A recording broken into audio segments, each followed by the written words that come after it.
ആദവനാട് ആശേരിപ്പടിയിലുള്ള നമ്മുടെ ഹംസാക്കാന്റെ ഫാമിലാണ് നമ്മൾ എത്തിയിട്ടുള്ളത്. വരുന്ന തിങ്കളാഴ്ച, അതായത് ജൂൺ 3-ാം തീയതി മുതൽ ഇവിടെ വന്നിട്ടുണ്ടെങ്കിൽ നമുക്ക് ലൈവ് ഫിഷ് കൊടുക്കാൻ പറ്റില്ല. ലൈവ് ഫിഷും അതുപോലെ തന്നെ ബർമ കപ്പട്ട 4 kg 100 രൂപ. നമുക്ക് ഫാമിൽ നിന്ന് നേരിട്ട് പറിച്ചെടുക്കുന്ന കപ്പ. അപ്പൊ അത്യാവശ്യം നല്ല സൈസ് ആയിട്ടുണ്ട് ഇപ്പൊ വരാം അല്ലേ? 1 കിലോ റേഞ്ച് ഒക്കെ, 1 കിലോന്റെ മേലക്കും 1 കിലോനൊക്കെ ഉണ്ടാവും, ചെറുതും ഉണ്ടാവും.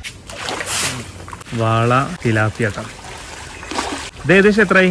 6 മാസം കഴിഞ്ഞ് 7ാമത്തെ മാസമാണ്. പെല്ലറ്റ് ഫീഡ് മാത്രല്ലേ വാളൊക്കെ കൊടുക്കണേ? അത്ര തന്നെ കൊടുക്കുന്നുള്ളൂ. വേറെ തീറ്റൊക്കെ വരും. തിങ്കളാഴ്ച 10 മണി മുതൽ വന്നാൽ ഇത് കഴിയുന്നത് വരെ സാധനം ഇവിടെ. കുറന്തോട് ഇപ്പൊ ജൂൺ 3-ാം തീയതി രാവിലെ 10 മണി മുതൽ കേട്ടാ. പിന്നെ ഇവിടെ ആദവനാട് നമ്മളെ ആശേരിപ്പടി വന്നു കഴിഞ്ഞാൽ റോഡ് സൈഡിൽ അവിടെ ഉണ്ടാവില്ലല്ലേ ഫ്രണ്ട്സ്? അപ്പൊ താഴെ നമ്മൾ നമ്പർ കൊടുക്കുന്നുണ്ട്. അപ്പൊ ഹംസാക്കാന്റെ ഫാമിനെ കുറിച്ചുള്ള ഡീറ്റെയിൽ അറിയണമെങ്കിൽ ആ നമ്പറിൽ കോൺടാക്ട് ചെയ്താൽ മതി കേട്ടാ.